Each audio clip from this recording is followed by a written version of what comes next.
Seorang tentara Israel dilaporkan menjadi agen Iran dengan menjual informasi intelijen rahasia demi imbalan uang. Prajurit IDF itu diketahui mengirimkan data rahasia, termasuk lokasi jatuhnya roket dan rekaman serangan di Israel kepada agen Iran. Seorang tentara Israel dilaporkan menjadi agen Iran dengan menjual informasi intelijen rahasia demi imbalan uang.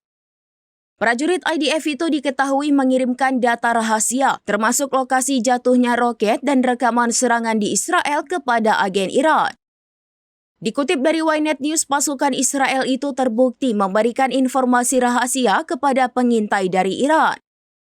Sementara itu, Jaksa Militer Israel mengajukan dakwaan resmi pada Kamis 17 Juli lantaran menjalin kontak dengan musuh.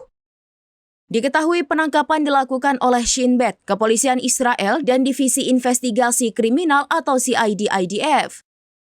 Penyelidikan menemukan bahwa tentara Israel tersebut secara sadar menjalin kontak dengan mata-mata Iran. Bahkan informasi yang diserahkan tidak diperoleh melalui peran militernya, melainkan dikumpulkan secara pribadi untuk memenuhi permintaan Iran. Badan Keamanan Zionis menyebut kasus ini sebagai pelanggaran serius terhadap keamanan negara. Tentara Israel tersebut dikabarkan menerima imbalan uang atas informasi yang disalurkannya.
Demikian informasi terkini Syederalun, saksikan terus informasi lainnya. Jangan lupa like dan share seluruh akun serambinews.com.